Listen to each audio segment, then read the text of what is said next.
Apa itu sistem operasi? Sistem operasi merupakan program yang bertindak sebagai perantara antara pengguna komputer dan perangkat keras komputer. Tujuannya adalah menjalankan program pengguna, membuat sistem komputer nyaman digunakan, dan menggunakan perangkat keras komputer secara efisien. Sistem komputer dapat dibagi menjadi 4 komponen. Yang pertama, perangkat keras menyediakan sumber daya komputasi dasar, CPU, memori, perangkat I/O. Yang kedua, sistem operasi mengontrol dan mengkoordinasi pengguna perangkat keras dari antara berbagai aplikasi dan pengguna. Yang ketiga, program aplikasi menentukan cara dari sumbernya, dari mana daya sistem digunakan untuk menyelesaikan masalah komputasi pengguna.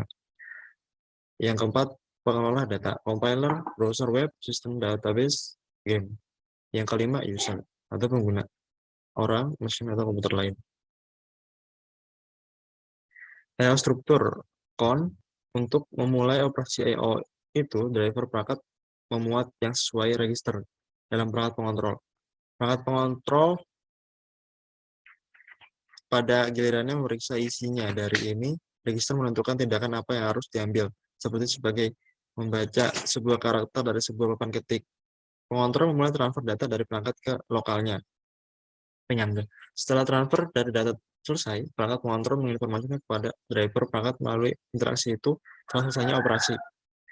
Driver perangkat kemudian kembali pengontrol ke pengoperasian sistem. Mungkin kembali itu data atau sebuah penunjuk ke data jika operasi dulu belum dibaca. Untuk lainnya, operasi perangkat kembali ke status informasi. Layout struktur sistem komputer serbaguna terdiri dari CPU dan beberapa device pengontrol yang terhubung melalui sistem BIS. Setiap perangkat pengontrol bertanggung jawab untuk jenis perangkat tertentu. Lebih dari satu perangkat dapat dipasang, misalnya 7 perangkat atau lebih, dapat dilampirkan ke pengontrol sistem komputer kecil SCSI. Device controller mengelola beberapa penyimpanan buffer lokal dan satu pengatur daftar tujuan khusus. Pengontrol perangkat bertanggung jawab untuk memindahkan data antara perangkat peripheral yang dikendalikan olehnya dan penyimpanan penyangga lokalnya. Biasanya, sistem operasi memiliki perangkat kontrol untuk setiap perangkat pengontrol. Perangkat ini memahami perangkat pengontrol dan memberikan antarmuka seragam ke seluruh sistem operasi. IO subsystem. Salah satu tujuan dari sebuah pengoperasian sistem adalah untuk mengatur dan mengontrol perangkat keras dan perangkat lunak, sehingga perangkat yang ditepatinya bisa diatur dan dikendalikan secara fleksibel. IO subsystem bertanggung jawab untuk manajemen memori dari I/O termasuk buffering, menyimpan data sementara itu file ditransfer. Changing, menyimpan bagian dari data itu lebih cepat menyimpan untuk kinerja. Menggulung itu tumpang tindih dari keluaran dari satu pekerjaan ke masukan dari lainnya pekerjaan. Driver perangkat umum antarmuka untuk spesifik perangkat keras perangkat. 4 komponen dari sebuah komputer sistem. User, compiler, user kedua assembler, user ketiga text editor, dan user lainnya database system. Begitu, inilah merupakan 4 komponen. Kita lanjut. User view, tampilan pengguna komputer bervariasi tergantung pada antarmuka digunakan. Komputer pengguna tunggal, misalnya PC, workstation, sistem semacam ini dirancang untuk satu pengguna untuk memonopoli sumber dayanya. Tujuannya adalah untuk memaksimalkan dan pekerjaan atau permainan yang dilakukan oleh pengguna. Sistem operasi sebagai dirancang bagus untuk meredakan dari penggunaan mudah digunakan atau performanya yang baik. Komputer multi pengguna, misalnya mainframe, server komputasi. Pengguna tersebut dapat berbagai sumber daya dan dapat ditukar informasi. Sistem operasi dalam kasus semacam itu dirancang untuk memaksimalkan pemanfaatan sumber daya, untuk meyakinkan bahwa semua waktu CPU dan I/O tersedia digunakan secara efisien dan bahwa tidak ada pengguna individu yang ambil lebih banyak bagian besar divisi udara.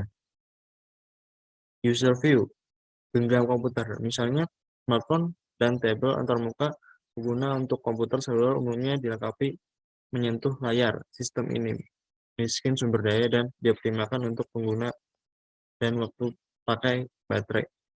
Terutama komputer, misalnya komputer di rumah, perangkat dan automobiles antar muka pengguna mungkin memiliki papan tombol angka dan dapat menyalakan atau mematikan lampu indikator untuk menunjukkan status sistem operasi dirancang terutama untuk berjalan tanpa gangguan tangan pengguna.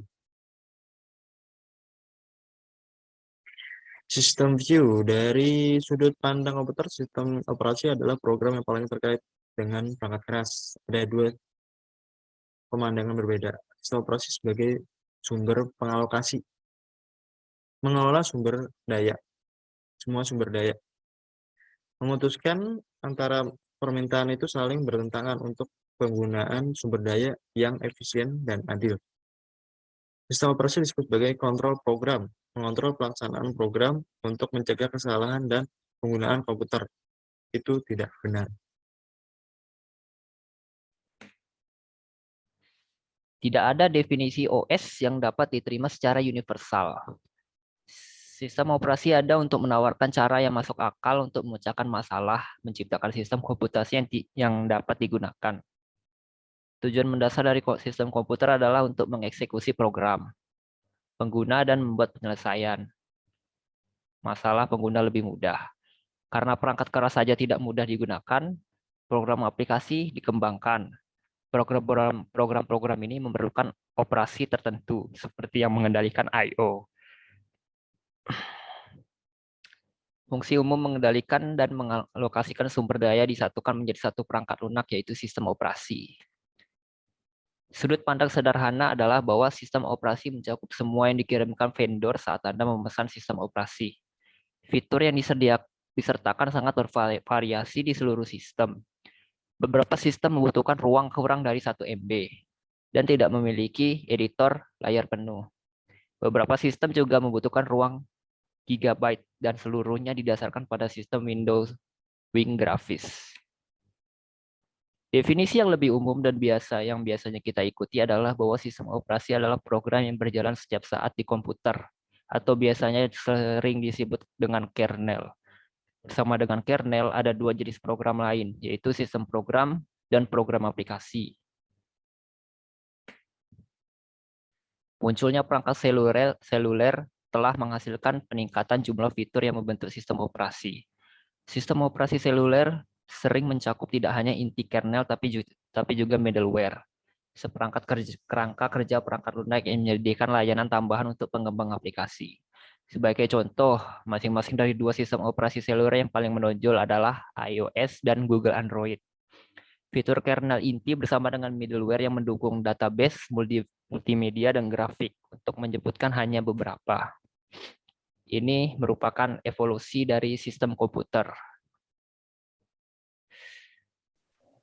Sistem organisasi komputer. Satu sistem organisasi komputer serbaguna, modern dari satu atau lebih komputer dan sejumlah pengontrol perangkat terhubung melalui topologi yang menyediakan akses ke memori bersama. Setiap pengontrol perangkat bertanggung jawab atas jenis perangkat tertentu, misalnya dari program video atau teknik studio.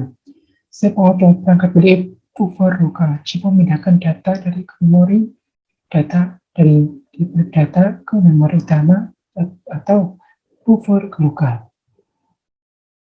Nah, modern komputer sistem inilah gambarnya, CPU ke monitor dan memori. Terus komputer startup, beberapa program dimuat software saat robot biasanya disimpan dalam ROM atau EEPROM, umumnya dikenal sebagai firmware, mengenai semua aspek sistem, membuat kami sistem operasi melalui eksepsi. Setelah kernel dimuat, dieksekusi, tidak dapat memberikan layanan untuk sistem dan penggunanya. Beberapa layanan disediakan oleh kernel oleh sistem program atau dimuat ke dalam memori saat out menjadi sistem proses. Pada unit sistem operasi pertama adalah I, dan mulai banyak demo lainnya.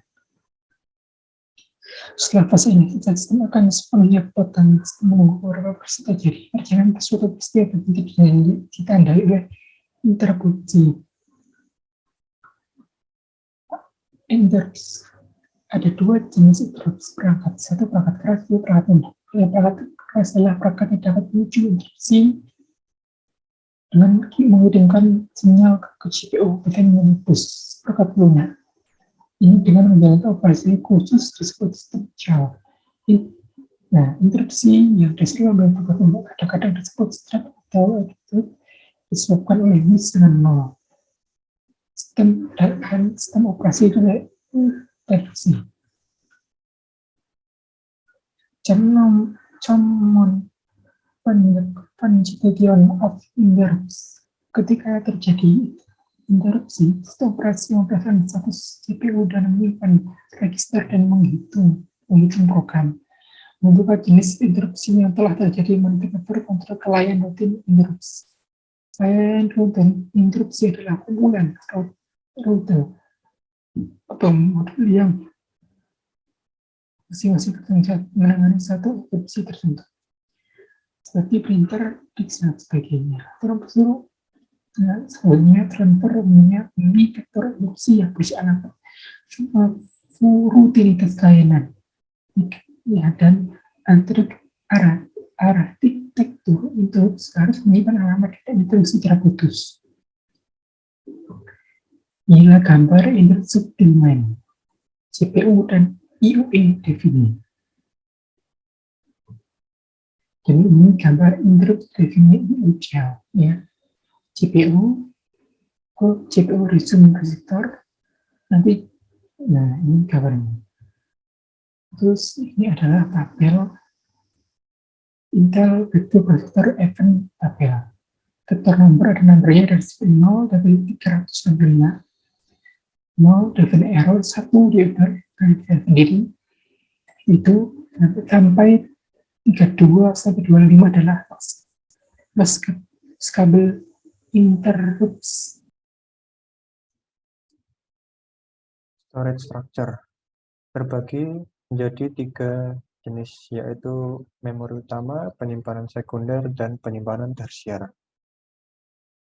Memori utama adalah satu-satunya media penyimpanan besar yang dapat diakses CPU secara langsung, baik random access memory dan bersifat volatile.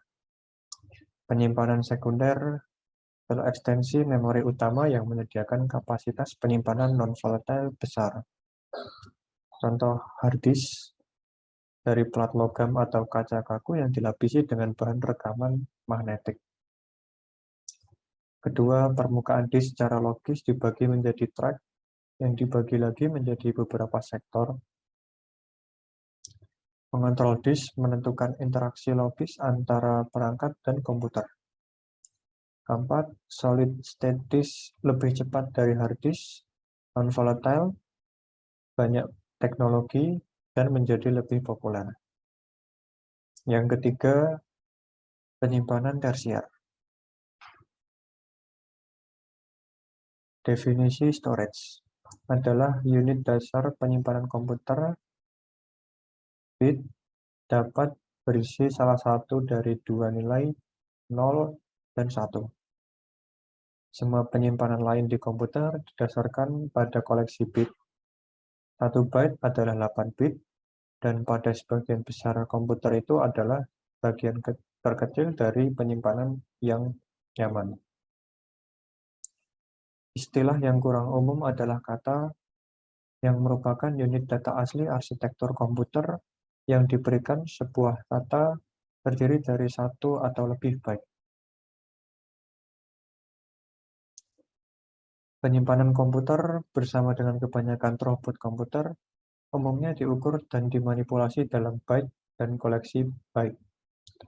Contoh 1 kilobyte atau KB adalah 1024 byte, 1 megabyte atau MB adalah 10.242 byte, 3 byte atau GB adalah 10.243 byte, terabyte atau TB adalah 10.244 byte.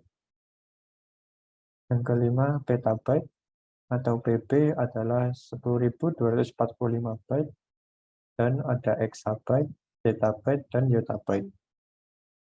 Produsen komputer seringkali menyimpulkan angka-angka ini dan menyatakan bahwa 1 megabyte adalah 1 juta byte dan 1 gigabyte adalah 1 miliar byte.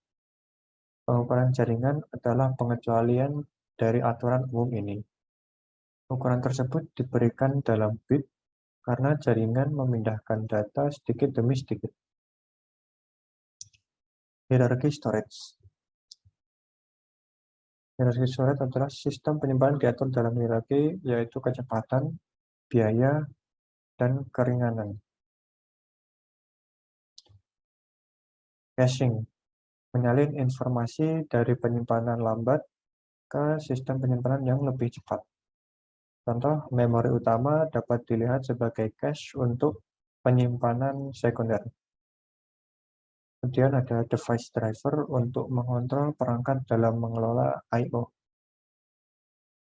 Menyediakan antarmuka yang seragam antara controller dan kernel. Storage device hierarchy seperti yang bisa dilihat.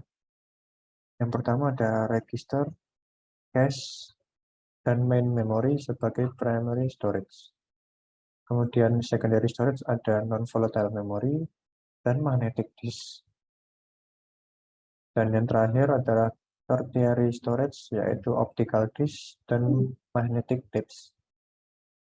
Dari access time semakin ke atas semakin cepat, semakin ke bawah semakin lambat. Kemudian untuk kapasitas storage-nya semakin ke atas semakin kecil, semakin ke bawah semakin besar. I/O structure. Sistem komputer serbaguna terdiri dari CPU dan beberapa device controller yang terhubung melalui sistem bus. Setiap device controller bertanggung jawab atas jenis perangkat tertentu. Lebih dari satu perangkat dapat dipasang. Misalnya 7 perangkat atau lebih dapat dilampirkan ke pengontrol sistem komputer kecil atau SCSI. Device controller mengelola beberapa penyimpanan buffer lokal dan satu set register tujuan khusus. Device controller bertanggung jawab untuk memindahkan data antara perangkat peripheral yang dikendalikannya dan penyimpanan buffer lokalnya. Biasanya, sistem operasi memiliki device controller untuk setiap device controller. Device driver ini memahami device controller dan memberikan antarmuka seragam ke seluruh sistem operasi.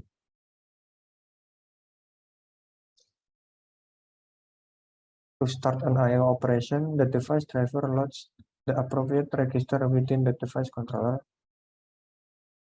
Yaitu pada saat bekerja atau operasi I/O, driver memuat apa yang dibutuhkan untuk register pada device controller. The device controller in turn examine the content of this register to determine what action to take, seperti such read a character from the keyboard. Jadi device controller bisa mengeksekusi konten register untuk menerjemahkan seperti membaca karakter dari keyboard yang kita ketikkan. The controller starts the transfer of data from the device to its local buffer. Once the transfer of data complete, the device controller informs the device driver via interrupt that it has finished its operation. Saat controller memulai transfer data dari perangkat device ke local buffer,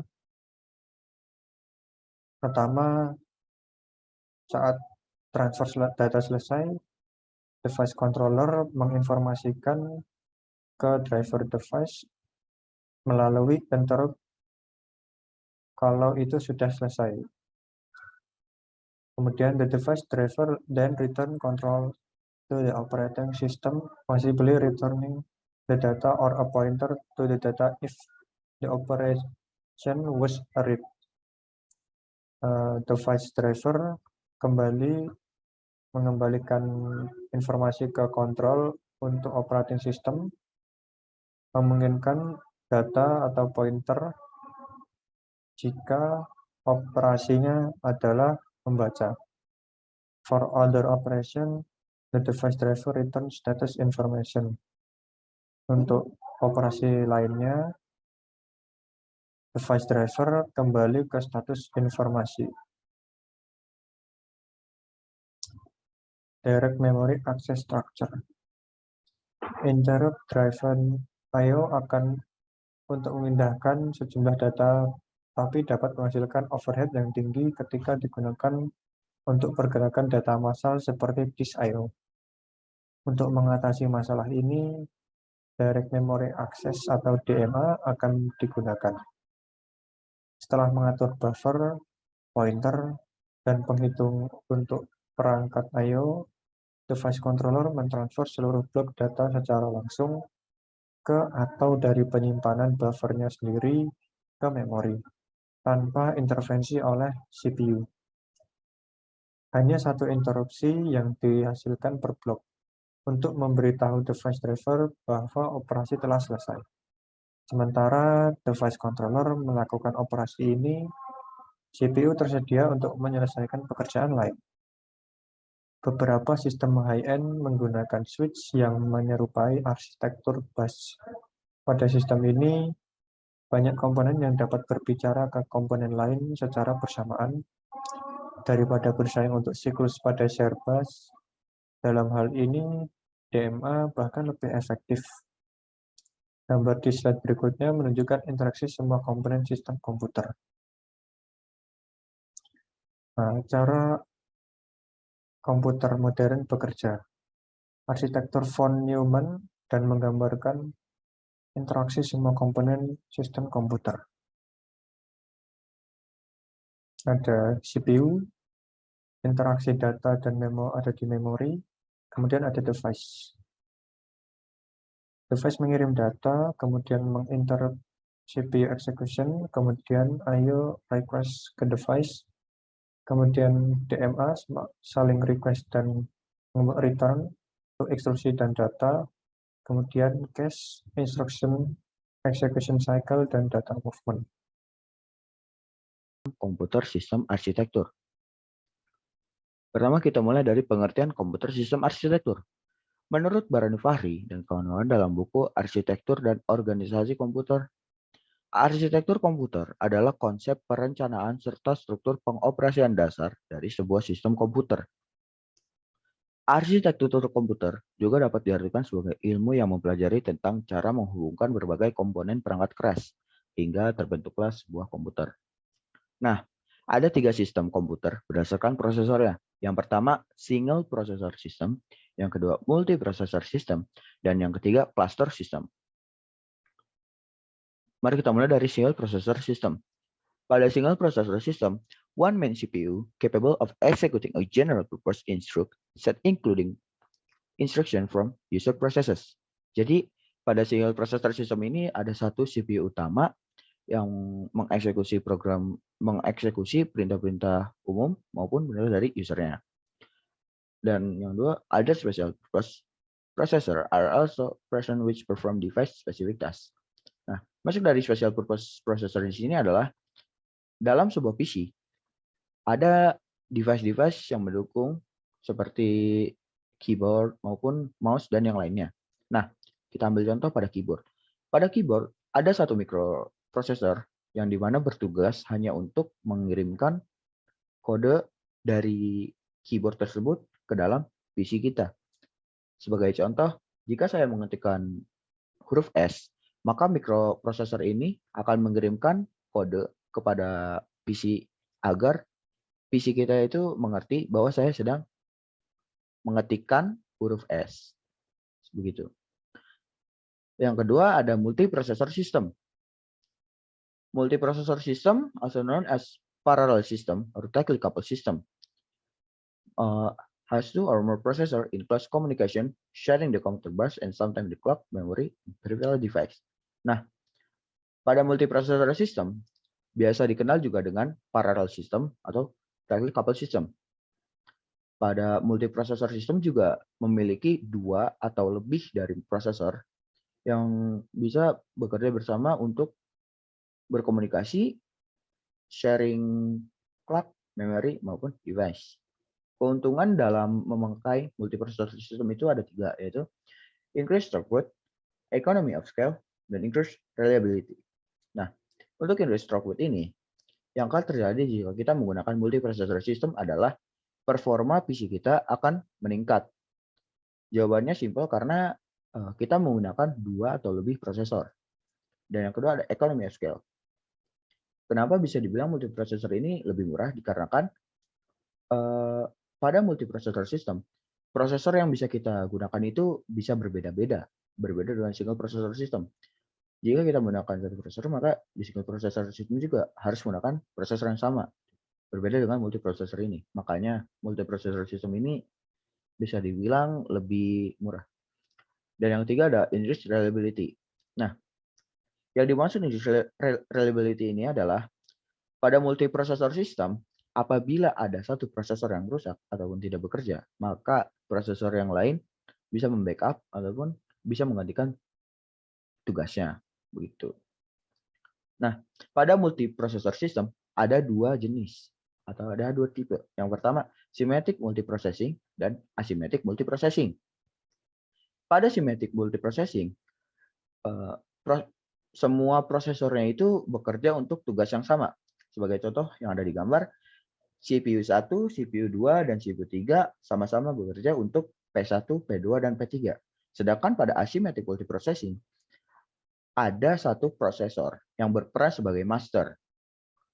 Lalu prosesor sisanya akan berperan sebagai slave 1, 2, dan 3. Nah, yang jelas-jelas paling membedakan adalah pada asymmetric multiprocessing, masing-masing slave itu atau masing-masing prosesor, dia memiliki tugasnya masing-masing. Sebagai contoh pada gambar, slave 1 mengerjakan P1, slave 2 mengerjakan P2, dan slave 3 mengerjakan P3. Apakah slave 1 bisa mengerjakan P3? Tentu tidak, terkecuali slave 3 mengalami kegagalan atau mengalami fail, maka sang master di sini akan menghentikan kinerja P3 lalu menunggu sampai apakah slave 1 atau slave 2 sudah selesai dengan tugasnya, lalu mana yang lebih cepat duluan selesai, itulah yang akan menggantikan slave 3 untuk mengerjakan P3. Begitu. Lalu yang ketiga ada cluster system. Custom system ini like multiprocessor system. Cluster system gather together multiple CPUs to accomplish computational work. Nah, cluster system ini 11-12 dengan multiprocessor system. Yang membedakan adalah kalau multiprocessor system itu yang ada 2 atau lebihnya itu hanya prosesornya. Sedangkan pada cluster system, ya 2 atau lebih itu udah complete sistemnya. Begitu. Nah, pada cluster system ini, there are composed of 2 or more individual system coupled together. Ini juga yang menjadi perbedaan dengan multiprocessor system. Pada cluster system, complete system ataupun individual systemnya itu sudah bekerja sama untuk mengerjakan task yang ada. Nah, apa sih kelebihannya? Pada cluster system, dia memiliki kelebihan yaitu provide high availability. Hal ini juga sama dengan multiprocessor yang dimana ketika ada satu complete system atau individual system yang mengalami crash ataupun fail, maka individual system yang lainnya bisa menggantikannya.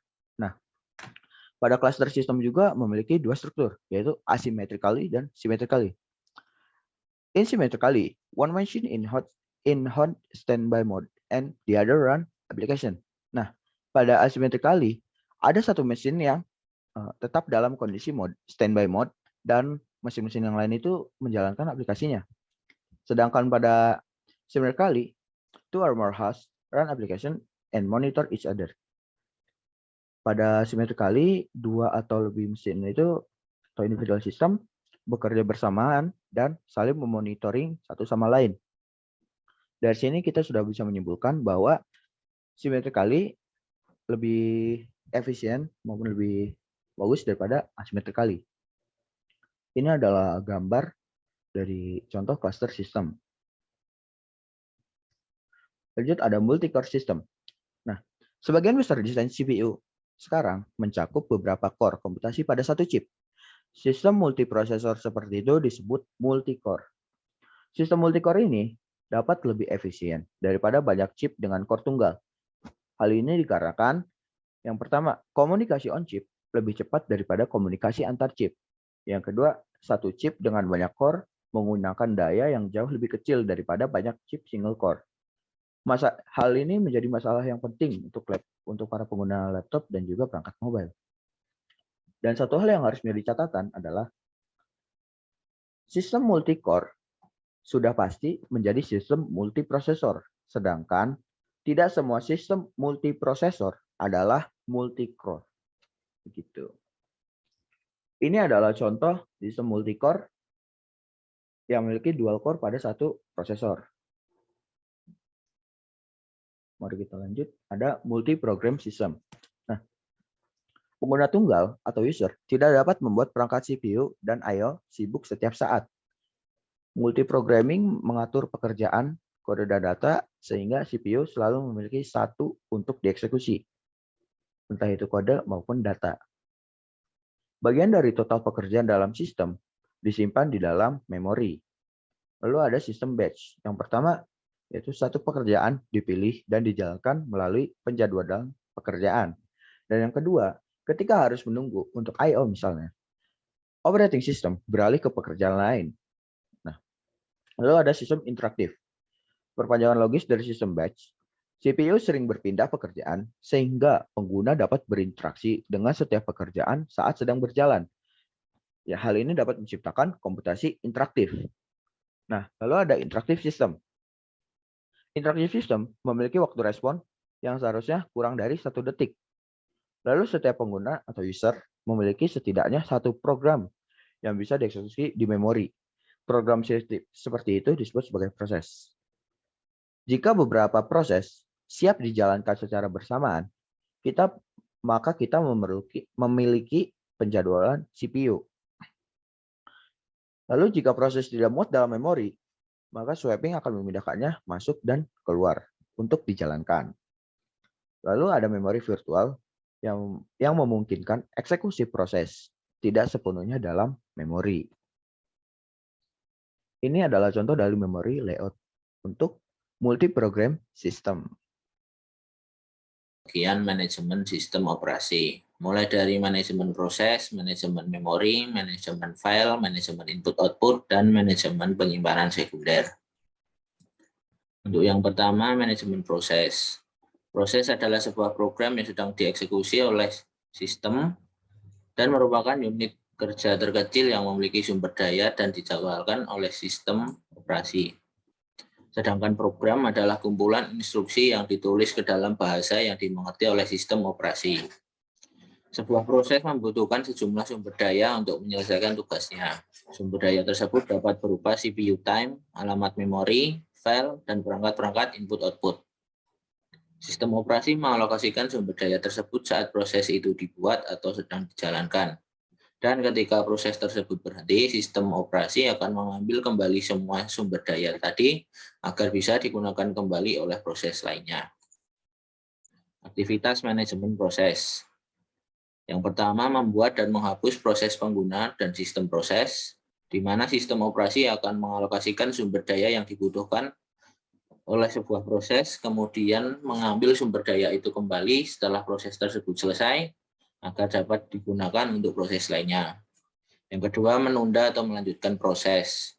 Sistem operasi akan mengatur proses apa saja yang harus dijalankan terlebih dahulu berdasarkan prioritas dari proses-proses yang ada. Apabila terjadi 2 atau lebih proses-proses yang mengantri, sistem operasi akan mendahulukan proses yang memiliki prioritas paling besar. Yang ketiga, menyediakan mekanisme untuk proses sinkronisasi. Sistem operasi akan mengatur jalannya beberapa proses yang dieksekusi secara bersamaan. Tujuannya adalah menghindarkan terjadinya inkonsistensi data karena pengaksesan data yang sama. Dan juga untuk mengatur urutan jalannya proses agar setiap proses berjalan dengan lancar. Yang keempat, menyediakan mekanisme untuk proses komunikasi. Sistem operasi akan menyediakan mekanisme agar beberapa proses dapat saling berinteraksi dan berkomunikasi satu sama lain tanpa menyebabkan terganggunya proses lain. Dan yang terakhir adalah menyediakan mekanisme untuk penanganan deadlock.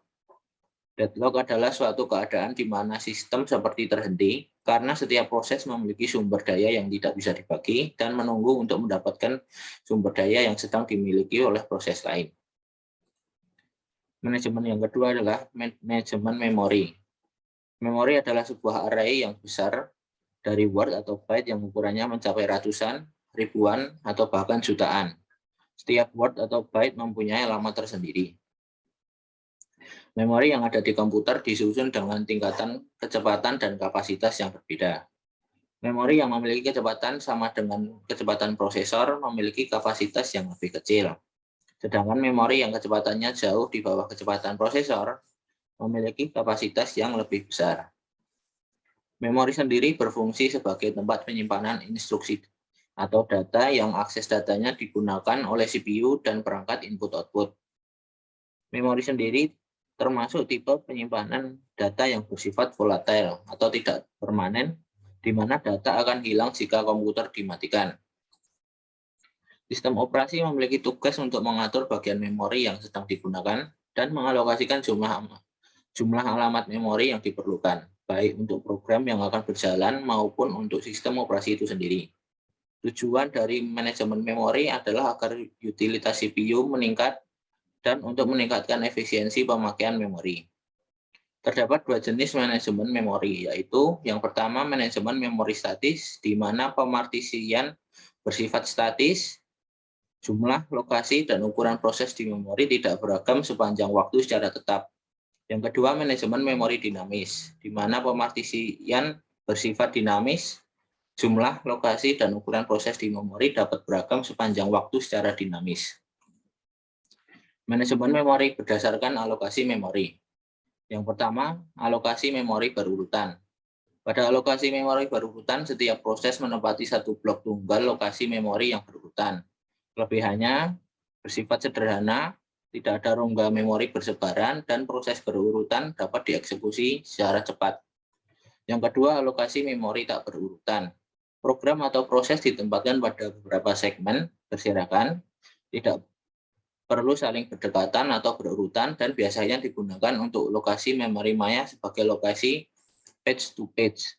Kelebihannya, sistem dapat memanfaatkan memori utama secara lebih efisien dan sistem operasi masih dapat mengisi proses bila jumlah lubang-lubang memori cukup untuk memuat proses yang akan dieksekusi. Fungsi manajemen memori. Yang pertama, menjaga dan memelihara bagian-bagian memori yang sedang digunakan dan oleh siapa yang menggunakan. Yang kedua, memutuskan proses-proses mana saja yang harus dipanggil ke memori jika tersedia ruang di memori. Yang ketiga, mengalokasikan dan mendealokasikan ruang memori jika diperlukan. Dan yang terakhir, mengelola swapping atau paging antara memori utama dan disk. Yang ketiga, manajemen file. File merupakan kumpulan informasi yang saling berhubungan yang sudah didefinisikan oleh pembuatnya atau user.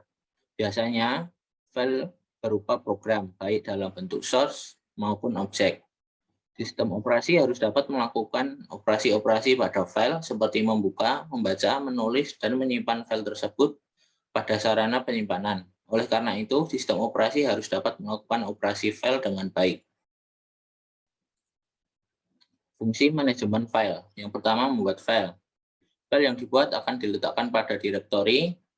Nantinya sistem operasi akan menunjukkan lokasi di mana file tersebut diletakkan. Setelah itu, sistem operasi akan membuat entry yang berisi nama file dan lokasinya pada sistem file. Yang kedua, menghapus file. Sistem operasi akan mencari letak berkas atau direktori yang hendak dihapus dari sistem berkas, lalu menghapus seluruh entry file tersebut agar tempat dari file tersebut dapat digunakan oleh file atau berkas lainnya. Yang ketiga, membaca dan menulis file. Proses pembacaan dan penulisan berkas melibatkan pointer yang menunjukkan posisi di mana sebuah informasi akan dituliskan di dalam sebuah file.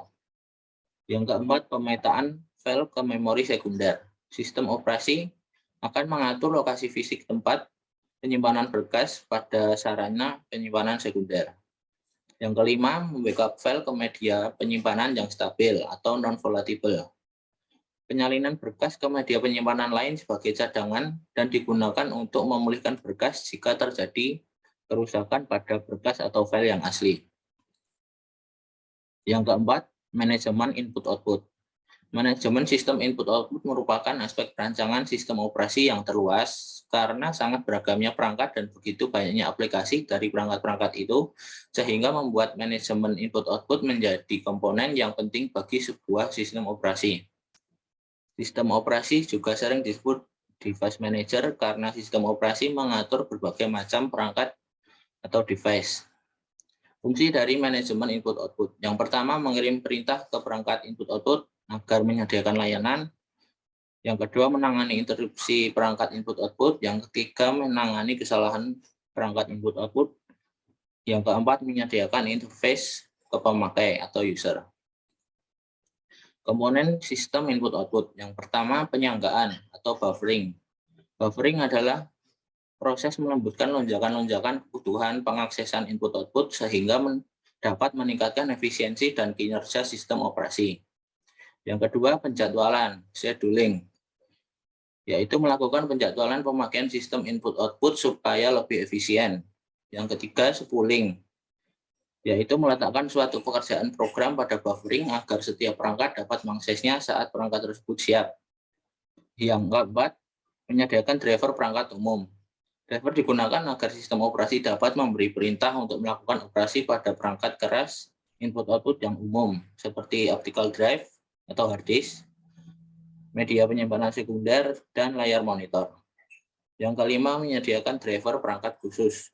Driver digunakan agar sistem operasi dapat memberi perintah untuk melakukan operasi pada perangkat keras input-output tertentu seperti kartu suara, kartu grafis, dan motherboard. Yang terakhir, manajemen penyimpanan sekunder. Data yang disimpan di dalam memori utama bersifat sementara dan jumlahnya sangat kecil. Oleh karena itu, untuk menyimpan keseluruhan data dan program komputer dibutuhkan secondary storage yang bersifat permanen dan mampu menampung banyak data. Contoh dari secondary storage adalah hard disk, disket, SSD, dan lain sebagainya. Sarana penyimpanan sekunder memiliki ciri-ciri umum sebagai berikut. Yang pertama, bersifat volatile, di mana data tidak akan hilang ketika komputer dimatikan. Yang kedua, penyimpanan sekunder tidak berhubungan langsung dengan bus CPU. Penyimpanan sekunder terhubung dengan NOR bridge, di mana NOR bridge adalah sebuah sarana untuk menghubungkan penyimpanan sekunder pada input-output dengan bus CPU. Fungsi manajemen penyimpanan sekunder. Sarana penyimpanan sekunder memiliki fungsi-fungsi sebagai berikut. Yang pertama, menyimpan file secara permanen, di mana data atau file disimpan ke dalam penyimpanan sekunder yang tidak akan hilang walaupun komputer dimatikan, karena bersifat non-volatile. Yang kedua, menyimpan program yang belum dieksekusi prosesor. Program yang akan dieksekusi akan dibaca dari disk, lalu diletakkan di memori utama komputer untuk selanjutnya dieksekusi oleh prosesor menjadi proses. Yang ketiga, memori virtual. Menjadikan beberapa ruang kosong dari disk menjadi alamat-alamat memori virtual sehingga prosesor bisa menggunakan memori virtual ini seolah-olah. Proteksi dan security sistem komputer. Proteksi dilakukan terhadap sebuah perangkat yang kita miliki, begitu juga dengan security atau keamanan dari data-data yang tersimpan di dalam media atau perangkat tersebut. Proteksi mengacu pada mekanisme untuk mengontrol akses yang dilakukan oleh program, prosesor, atau pengguna ke sistem sumber daya. Nah, disebutkan di sini bahwasanya proteksi mengacu pada mekanisme, berarti ada suatu bentuk kegiatan, suatu cara tersendiri untuk bisa mengontrol akses. Jadi mengawasi dari kegiatan yang dilakukan baik itu oleh programmer, oleh prosesor sendiri, atau oleh si pengguna ke sistem sumber daya. Nah, maka maksud dari sistem sumber daya ini adalah sebuah sistem komputer di mana dia memiliki sumber daya abstrak dan sumber daya fisik. Yang kedua sumber daya ini itu dikelola oleh sebuah sistem operasi. Sementara security adalah pertahanan sistem terhadap serangan internal dan eksternal. Pengguna sistem komputer sudah tentu memiliki data-data dan informasi yang berharga baginya. Melindungi data-data ini dari pihak-pihak yang tidak berhak merupakan hal penting bagi sistem operasi. Nah, inilah yang disebut keamanan atau security dari sebuah sistem. Sistem umumnya pertama-tama membedakan antara pengguna untuk menentukan siapa yang dapat menentukan apa. User identities, user ID, dan security ID, termasuk nama dan associated number, satu per user. User ID terkait dengan semua file dan proses user tersebut untuk menentukan kontrol akses. Group identifier, group ID memungkinkan kumpulan user ditentukan dan dikelola.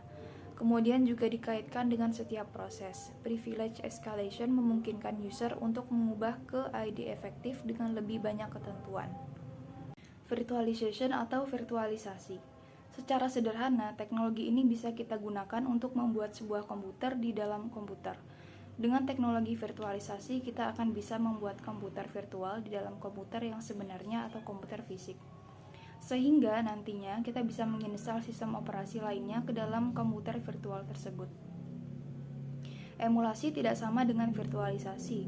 Emulator adalah sebuah teknologi yang memungkinkan suatu program yang dibuat dan dijalankan untuk sistem atau platform tertentu. Bisa dijalankan pada sistem atau platform lainnya yang berbeda. Jadi emulasi itu lebih ke aplikasi ataupun platform, bukan ke sistem operasi. Kalau sistem operasi bisa dijalankan di virtualisasi, tapi kalau emulator, contohnya misal emulator game. Kita sering main game, contoh misalkan di aplikasi Android, tapi kita mau bermain game di dalam Windows. Jadi kita butuh emulator, bukan virtualisasi. Contoh aplikasi yang digunakan untuk virtualisasi sistem operasi seperti VirtualBox, VMware, dan VMM. Dengan VMware ini kita bisa membuat virtual machine, kemudian dapat menjalankan sistem operasi Windows atau Linux di atas sistem operasi yang sudah ada pada komputer fisik kita sebelumnya. VMM atau Virtual Machine Manager menyediakan jasa virtualisasi. VMM memungkinkan user untuk menginstal beberapa sistem operasi untuk menjalankan aplikasi yang ditulis untuk sistem operasi selain host asli.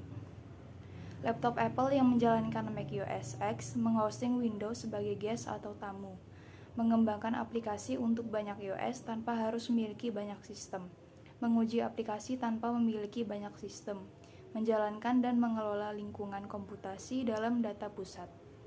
Kemudian terkait dengan arsitektur virtualisasi. Di sini kita bisa lihat di dalam arsitektur virtualisasi ada struktur A dan B. Bagian yang paling bawah ada hardware. Nah, pada bagian suatu hardware, contoh kita bahas yang sebelah kiri dulu atau yang A. Satu hardware hanya dimiliki oleh satu kernel. Kernel merupakan program komputer yang menjadi inti dari sebuah sistem operasi komputer, dengan kontrol terhadap segala hal atas sistem tersebut. Dan satu kernel terdapat sebuah proses atau beberapa aplikasi. Yang selanjutnya adalah struktur yang di sebelah kanan atau yang B. Nah, hardware-nya sama tapi kita tidak langsung install iOS, kita menginstal virtual machine. Entah kita bisa pakai VMware, VMM, atau sebagainya. Baru di dalam VMware ini ada kernel. Di dalam kernel baru ada aplikasi. Hardware-nya sama tapi bisa menjalankan 3 kernel sekaligus. Satu kernel bisa ada beberapa proses atau aplikasi. Nah, jadi sangat tinggi benefit yang kita rasakan ketika kita menggunakan virtualisasi. Itulah proses virtual arsitektur. Berikutnya di struktur data kernel terdapat 3 tipe linked list. Sebelumnya, apa itu linked list? Linked list itu struktur data yang terdiri dari urutan record data di mana setiap record memiliki file yang menyimpan alamat atau referensi dari record selanjutnya dalam urutan. Seperti yang kita bisa lihat pada contoh, yang pertama ada single linked list. Jadi linked list yang hanya memiliki satu variabel pointer saja, di mana pointer tersebut menunjuk ke node selanjutnya. Node adalah elemen data yang dihubungkan dengan link pada linked list. Biasanya file pada tail itu adalah elemen data terakhir pada linked list, menunjuk ke null. Yang kedua ada double linked list, yaitu suatu linked list yang memiliki 2 variabel pointer, yaitu pointer yang menunjuk ke node selanjutnya dan pointer yang menunjuk ke node sebelumnya. Setiap head adalah elemen data pertama, dan tailnya juga menunjuk ke null. Seperti pada contoh tersebut. Terakhir ada circular linked list, yaitu linked list di mana tail atau node terakhir menunjuk ke head, yaitu node pertama. Jadi tidak ada pointer yang menunjuk ke null. Bisa dilihat di contoh, di bagian tailnya dia langsung menunjuk ke bagian head. Kemudian di sini ada binary search tree. Binary search tree merupakan suatu konsep penyimpanan data di mana data disimpan melalui tree yang setiap node memiliki maksimal 2 anak node. Misal kita ingin melakukan searching pada binary tree. Kita lihat di skema yang ada di contoh. Misal kita akan search nomor 14, jadi kita mulai dari awal dulu, dari nomor 17. Apakah 14 lebih kecil atau lebih besar dari 17? Jawabannya lebih kecil. Maka ke kiri. Mengapa ke kiri? Sesuai dengan aturan, apabila nomor yang dicari lebih besar, maka akan ke kanan. Dan jika lebih kecil, maka ke kiri.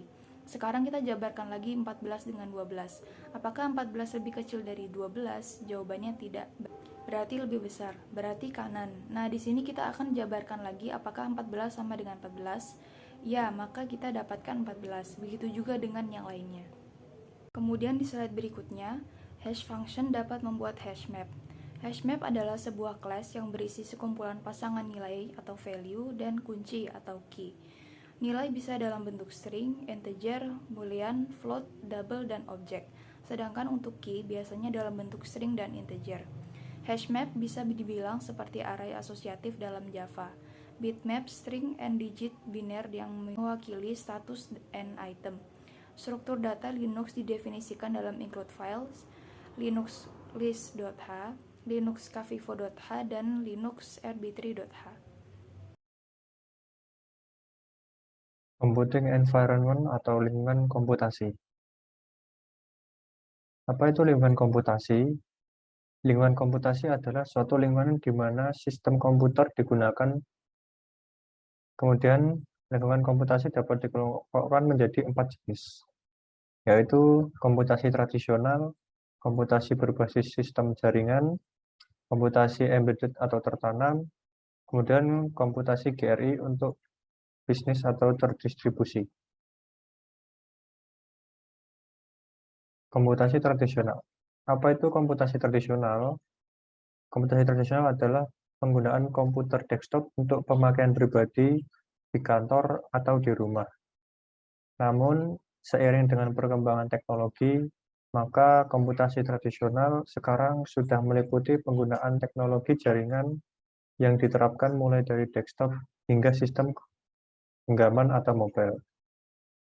Mesin serbaguna yang berdiri sendiri atau standalone, menyediakan akses portal web ke sistem internal, komputer jaringan seperti terminal web, kemudian komputer seluler saling terhubung melalui jaringan nirkabel, kemudian jaringan menjadi ada di mana-mana, bahkan menggunakan sistem di rumah.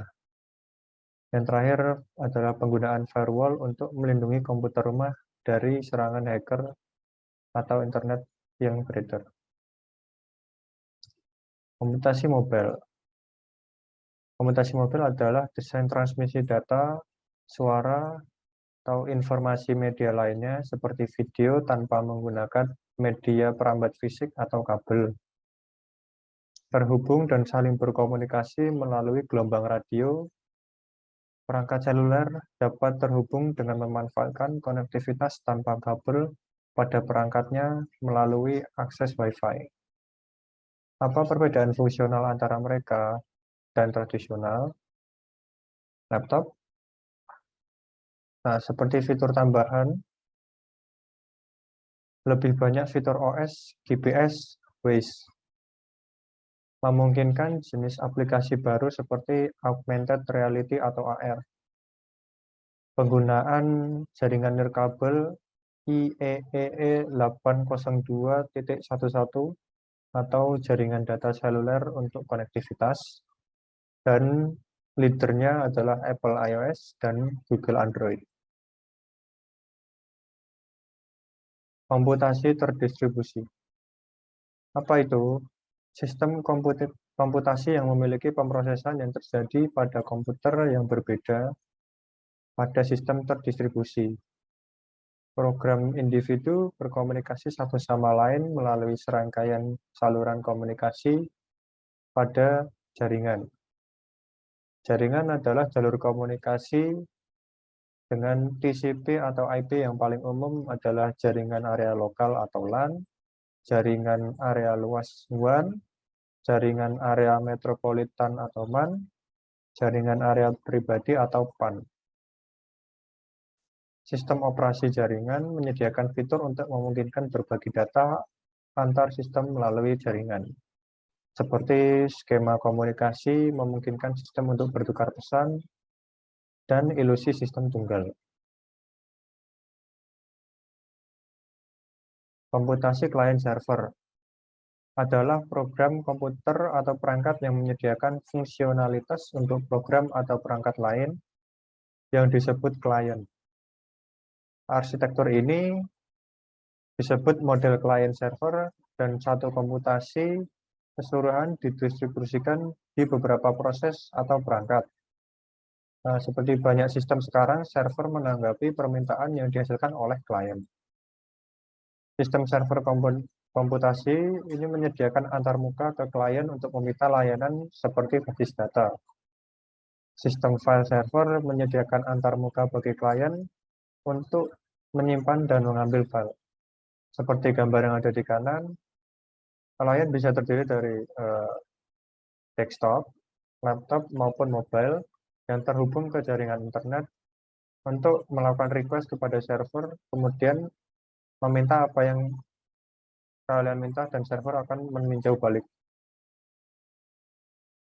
Komputasi P2P atau peer-to-peer adalah suatu model komunikasi dua arah antar pengguna PC melalui jaringan komputer atau internet tanpa melalui sebuah server. Dalam model ini atau topologi ini, tiap pesertanya memiliki kapabilitas yang sama dan tidak seorang pun dari peserta dapat memulai suatu sesi komunikasi tersendiri. Nah, model lain dari sistem terdistribusi yaitu P2P tidak membedakan klien dan server. Sebaliknya, semua node dianggap sebagai peer. Setiap node dapat bertindak sebagai klien, server, atau keduanya.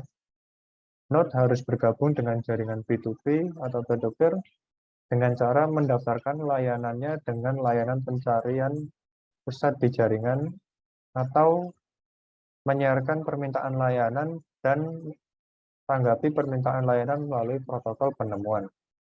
Seperti contohnya Napster dan GNutella, kemudian ada Voice over IP atau VoIP seperti Skype. Yang bisa kita lihat seperti di bawah topologi peer-to-peer. Satu komputer bisa berkomunikasi dengan komputer lainnya tanpa batasan apapun, tanpa terhubung ke server. Komputasi cloud. Komputasi cloud adalah pengiriman sumber daya IT sesuai permintaan melalui internet dengan harga yang sesuai dipakai atau pemakaian. Selain membeli, memiliki, serta mengelola pusat data, fisik dan server, Anda dapat mengakses layanan teknologi seperti komputasi daya, penyimpanan, dan basis data sesuai kebutuhan dari penyedia cloud. Komputasi cloud ini menghadirkan komputasi penyimpanan yang bahkan aplikasi sebagai layanan di seluruh jaringan. Perpanjangan logis dari virtualisasi karena menggunakan virtualisasi sebagai dasarnya kegunaan seperti Amazon EC2 memiliki ribuan server, jutaan mesin virtual, petabyte penyimpanan yang tersedia di internet, pembayaran berdasarkan penggunaan oleh user. Banyak jenisnya. Cloud public tersedia melalui internet bagi siapa saja yang bersedia membayar. Kemudian, cloud pribadi dijalankan oleh perusahaan untuk penggunaan perusahaan sendiri.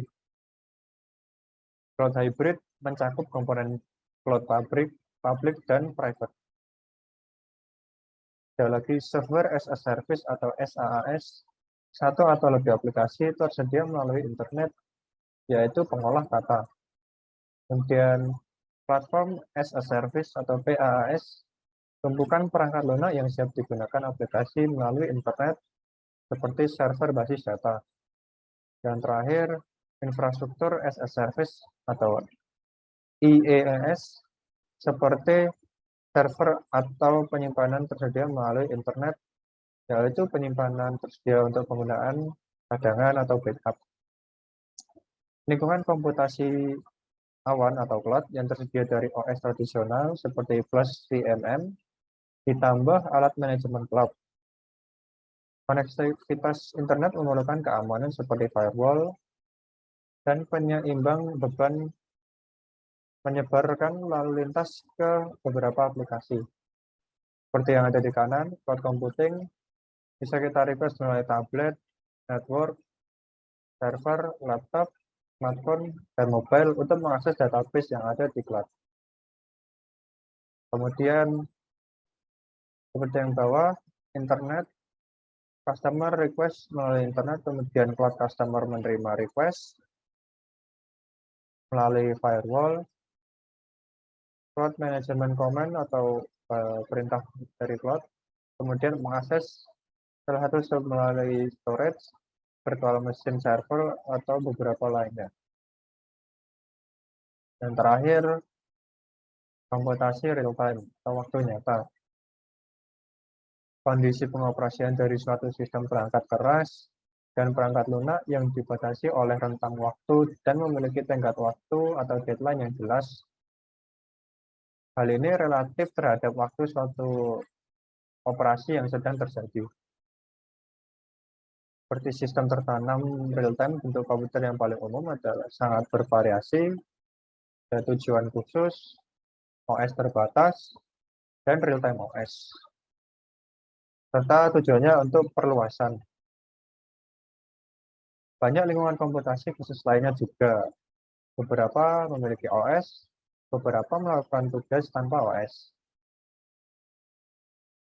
Operasi sistem real-time memiliki batasan waktu tetap yang terdefinisi dengan baik. Pemrosesan harus dilakukan dalam batasan dan operasi yang benar hanya jika kendala terpenuhi. Seperti alur di bawah, real-time data collection, real-time data computing, dan terakhir adalah real-time query service. Dan yang terakhir ada open source operating system. Nah, operating system membuat kita bisa menggunakan kode-kode yang berasal dari sumbernya, bukan hanya kode-kode yang sudah ada dalam biner. Akan tetapi, open source operating system ini sedikit kontra dengan copy protection dan digital right management, DRM movement. Nah, yang pertama kali memulai open source operating system adalah Free Software Foundation, FSF, which is copyleft. Lalu open source operating system memiliki GNU Public License, GPL.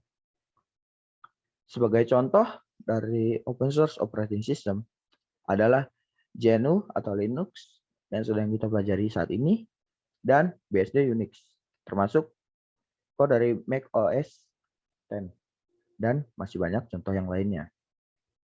Lalu, pada open source operating system, kita bisa menggunakan aplikasi pihak ketiga, seperti VMware Player, yang gratis untuk Windows, maupun VirtualBox, yang open source dan gratis untuk berbagai macam platform. Mungkin cukup sekian dari saya, kurang lebihnya mohon maaf. Assalamualaikum warahmatullahi wabarakatuh.